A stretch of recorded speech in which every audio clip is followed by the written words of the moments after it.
Selamat pagi sahabat rohani yang dikasihi Tuhan. Sebelum kita mendengarkan firman Tuhan di pagi hari ini, marilah kita berdoa. Kasih karunia dari Allah Bapa dan anaknya Tuhan Yesus Kristus kiranya menyertai kamu sekalian.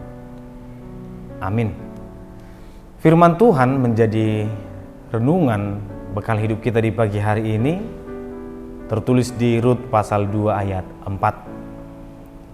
Lalu datanglah Boas dari Betlehem. Ia menyapa penuai-penuai itu, "Tuhan besertamu."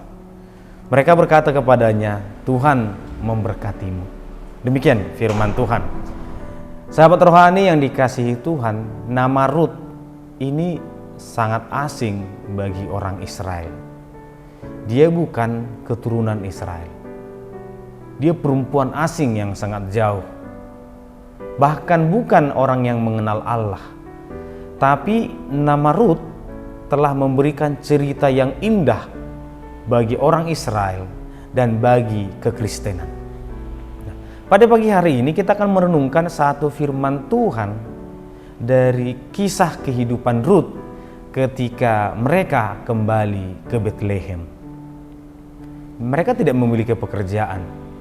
Mereka menggantungkan hidup mereka terhadap orang-orang kaya pada saat itu, yaitu mengambil gandum-gandum yang tersisa di ladang, dan itu akan dikumpulkan sebagai bekal hidup. Ketika Boas, raja yang memimpin pada saat itu, melihat semua para penuai, dia berkata kepada para penuai, "Tuhan menyertaimu." Firman Tuhan yang kita renungkan adalah di bagian itu, kalimat Tuhan menyertaimu dan Tuhan memberkatimu. Istilah ini sangat menarik, sering kita dengar. Dan istilah ini terkesan sangat indah di telinga. Dan bahkan sering kita ucapkan ketika kita berjumpa dengan orang, Tuhan memberkatimu atau Tuhan menyertaimu. Tetapi mari kita bayangkan apa yang dipikirkan orang ketika mengucapkan kalimat itu dan apa yang dipikirkan orang ketika mendengar kalimat itu. Sehingga kita tidak terlalu mudah mengucapkan, dan kita juga tahu mengapa kita harus mengucapkan kalimat itu. Sahabat-sahabat yang dikasihi Tuhan, kalimat ini bukan hanya kalimat yang indah untuk diungkapkan, tetapi kalimat untuk menggambarkan kehadiran Allah di tempat itu ketika kita mengungkapnya. Yang diucapkan harus menjadi bagian dari kehadiran Allah. Yang mengucapkan juga harus menunjukkan kehadiran Allah, sehingga perkataan dan dirinya sendiri harus sinkron. Tidak mungkin orang yang berkata Tuhan memberkatimu, tetapi dia juga orang yang menindas atau dia tidak melakukan apa-apa. Itu tidak mungkin. Dia berkata Tuhan memberkatimu, tapi dia tidak melakukan apa-apa. Dia hanya berdiam. Apa yang dipikirkan? Mungkin sering kita menyampaikan kabar baik atau mengatakan semangat gitu, atau semoga keadaanmu semakin baik, tapi kita tidak melakukan apa-apa. Apakah kita membayangkan ketika kita berkata Tuhan menyertaimu atau Tuhan memberkatimu, kita membayangkan Tuhan hadir pada saat itu, memberkati dia, menolong dia, atau kita membayangkan orang lain hadir, memberkati dia, menolong dia? Atau jangan-jangan sebenarnya ketika kita mengungkapkan, kita yang harus hadir sebagai gambaran Allah. Dan itulah yang dibayangkan oleh orang ketika mendengarkan kalimat itu.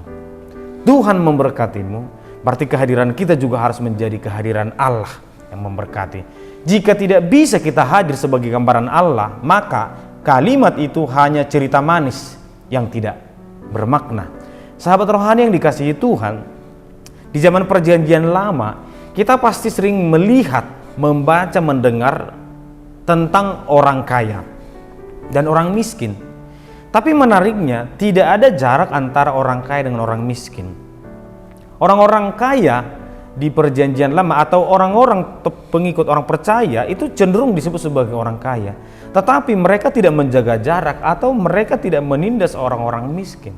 Bahkan orang miskin di perjanjian lama hidup berdampingan dengan orang kaya, di mana orang kaya juga memelihara mereka. Sehingga kehadiran Allah benar-benar nyata dalam kehidupan mereka. Nah, istilah raja itu juga sangat menarik. Raja di Alkitab atau di perjanjian lama sebelum bangsa Israel terpecah, itu bukan berbicara kekuasaan, tapi perlindungan. Siapa raja yang berkuasa? Dia melindungi semua umatnya, yang lemah, yang miskin, anak-anak, para janda. Nah, lihatlah bagaimana kitab ini menggambarkan Boas sebagai raja yang benar, raja yang seharusnya. Ketika Rut datang, dia menggantungkan hidupnya kepada ladang-ladang di situ. Dan Boas pun mengizinkan. Dan ketika Boas mengatakan kepada para pemungut atau pekerja itu, Tuhan menyertaimu, dan mereka bersuka cita mendengar kata-kata itu karena memang Boas sendiri memelihara mereka. Ketika Boas mungkin berkata, Tuhan mengasihimu, Boas juga mengasihi para pekerja. Ketika Boas berkata, Tuhan mencintaimu, mereka juga merasakan cinta dari Boas, sehingga dengan penuh sukacita mereka berkata, Tuhan juga memberkatimu, Raja Boas. Sahabat rohani yang dikasihi Tuhan, di pagi hari ini kita kembali disuguhkan dengan karakter yang luar biasa, yang itu juga harus menjadi karakter kita. Kita adalah orang yang terberkati dengan cara yang berbeda. Kita menerima berkat yang berbeda-beda, sehingga ada di antara kita yang terberkati secara materi, kekuatan, kesehatan, pikiran, waktu, dan lain sebagainya. Dan kita adalah orang yang diberikan Tuhan kesempatan untuk merasakan berkat dan juga sebagai saluran berkat kepada orang lain.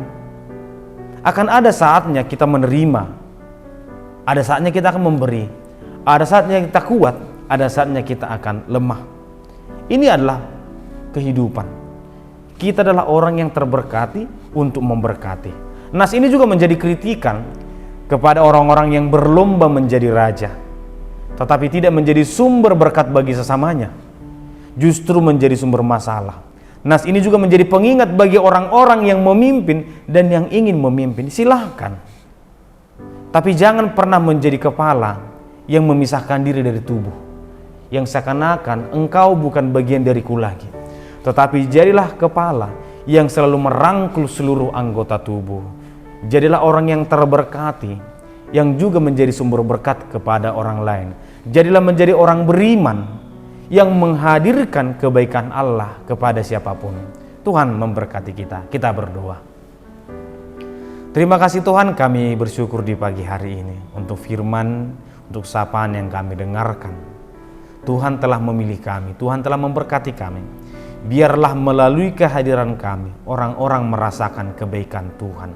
Biarlah melalui perkataan kami menghadirkan cinta Tuhan terhadap sesama kami. Kami akan memulai aktivitas kami satu hari ini. Berkati kami Tuhan. Dalam Kristus Yesus kami berdoa dan bersyukur. Amin.